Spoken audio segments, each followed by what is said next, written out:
Olympic में विनेश फोगाट को medal न मिलने की लड़ाई अब court of arbitration for sports पहुंच गई है। यहां हरीश साल्वे विनेश का पक्ष रखेंगे और भारतीय ओलंपिक संघ का नेतृत्व भी करेंगे। हरीश साल्वे की गिनती टॉप मोस्ट लॉयर्स में होती है। उन्होंने न सिर्फ बड़े बड़े केस लड़े हैं बल्कि जीते भी हैं। ऐसे में उनकी वकालत को कोई हल्के में नहीं ले सकता। साल्वे के अब तक के सफर पर हम आपको लेकर चले। उससे पहले आपको बता दें कि पूर्व सॉलिसिटर जनरल रह चुके हरीश साल्वे के जरिए विनेश फोगाट ने तर्क दिया है कि वो क्वार्टर फाइनल और सेमीफाइनल मुकाबले जीत कर आई हैं। ऐसे में दूसरे दिन के फाइनल मुकाबले के आधार पर उन्हें सिल्वर मेडल से क्यों दूर किया जा रहा है। इसके अलावा फोगाट ये भी दावा कर सकती हैं कि ज्यादा वजन होने के कारण उन्हें प्रतियोगिता के दूसरे दिन ही अयोग्य ठहराया जा सकता है और इसका प्रतियोगिता के पहले दिन के नतीजों पर कोई असर नहीं पड़ना चाहिए। ऐसा कहा जा रहा है कि विनेश फोगाट की टीम ने कोर्ट के सामने यह अनुरोध किया है कि प्रतियोगिता के पहले दिन में उनकी रैंकिंग को बरकरार रखते हुए उन्हें संयुक्त रजत पदक दिया जाए, क्योंकि उन्होंने सभी नियमों के मुताबिक उस दिन तीनों मुकाबले जीते हैं। गौरतलब है कि UWW के अंतर्राष्ट्रीय कुश्ती नियमों के चैप्टर 3 की धारा 11 में कहा गया है कि सभी प्रतियोगिताओं के लिए हर सुबह संबंधित भार वर्ग में वजन मापा जाता है। वेट इन और मेडिकल करीब 30 मिनट तक चलता है। दूसरे दिन सुबह संबंधित भार वर्ग में केवल रेपेचेज और फाइनल में भाग लेने वाले पहलवानों को ही वजन के लिए आना होता है। ये वेट इन 15 मिनट तक चलेगा। फोगाट भी नियमों के तहत दी गई 15 मिनट की अवधि के दौरान अपना वजन 50.1 किलोग्राम से कम करने में असमर्थ रही, जिसके कारण उन्हें अयोग्य घोषित कर दिया गया। बहरहाल अब इसी मामले को लेकर हरीश साल्वे कोर्ट में लड़ाई लड़ने जा रहे हैं। वकालत का उनका अब तक का रिकॉर्ड हर देशवासी के लिए एक उम्मीद की किरण के तौर पर है। आपको बताएं, हरीश साल्वे का जन्म महाराष्ट्र के एक मराठी परिवार में 22 जून 1955 को हुआ था।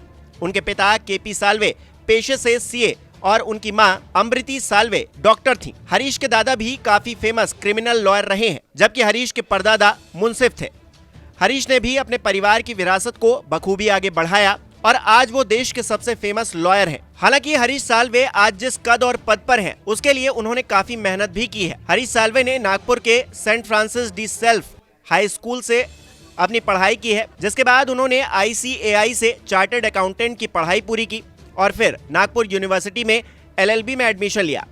वकील बनने से पहले हरीश एक CA के तौर पर प्रैक्टिस कर रहे थे, लेकिन फिर उन्होंने एक वकील के तौर पर देश की बड़ी लॉ फर्म से अपना लीगल करियर शुरू किया। वैसे तो हरीश साल्वे आज किसी पहचान के मोहताज नहीं है, लेकिन उनकी पहचान जिन मुकदमों ने बनाई वो भी कोई छोटे नहीं है। 1975 में एक्टर दिलीप कुमार के ब्लैक मनी केस के साथ उन्होंने अपने करियर की शुरुआत की थी। वोडाफोन को 14,200 करोड़ की कथित टैक्स चोरी के केस से साल्वे ने जितवाया था। 2015 में हिट और रन केस में सलमान खान का पक्ष उन्होंने कोर्ट में रखा। 2017 में अंतर्राष्ट्रीय अदालत में कुलभूषण जाधव का केस उन्होंने लड़ा। अंबानी, महिंद्रा और टाटा जैसे बड़े कॉरपोरेट घरानों के केस भी साल्वे लड़ चुके हैं। केजी बेसिन गैस केस में मुकेश अंबानी का पक्ष अदालत में हरीश साल्वे ने ही रखा था। भोपाल गैस त्रासदी के बाद यूनियन कार्बाइड केस में केशव महिंद्रा का केस उन्होंने लड़ा। नीरा राडिया टेप कांड में रतन टाटा का केस भी साल्वे ने ही लड़ा था। हरीश साल्वे की पहचान न सिर्फ बड़े मुकदमे लड़ने की वजह से हुई है, बल्कि कई और चीजों को लेकर भी वो चर्चाओं के केंद्र में रहे हैं।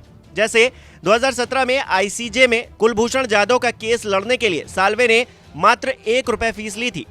साल्वे ने शादी के 38 साल बाद 2020 में अपनी पत्नी मीनाक्षी से तलाक ले लिया। ये मामला भी काफी चर्चाओं में रहा। साल्वे ने अक्टूबर 2020 में कैरोलीन से दूसरी शादी की, पर 2021 में वो अलग हो गए। ये मामला भी चर्चाओं में रहा। हरीश साल्वे ने 2023 में 68 साल की उम्र में लंदन में तीसरी बार शादी की। इस मामले ने भी काफी सुर्खियां बटोरी। यहाँ आपको ये भी बता दें कि साल्वे पैसों के मामले में भी किसी से कम नहीं है। उनके पास अच्छी खासी नेटवर्थ है। मीडिया रिपोर्ट्स के मुताबिक हरीश साल्वे की नेटवर्थ 200 से 250 करोड़ के बीच में बताई जाती है। उनकी एक दिन की कमाई ही 15 से 20 लाख रुपए बताई जाती है। वो हाई प्रोफाइल केस लड़ने के लिए 30 से 35 लाख रुपए चार्ज करते हैं। टैक्स ट्रिब्यूनल में IT डिपार्टमेंट में लड़े गए केस के दौरान साल 2010-11 में साल्वे की इनकम 35 करोड़ रुपए थी।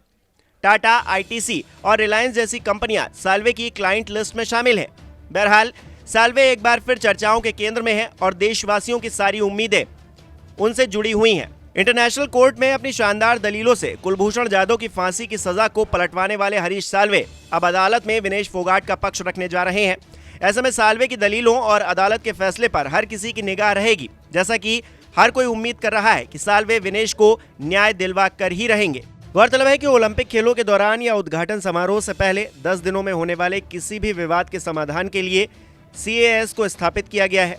CAS दुनिया भर में खेलों के लिए बनाई गई एक स्वतंत्र ऑर्गेनाइजेशन है।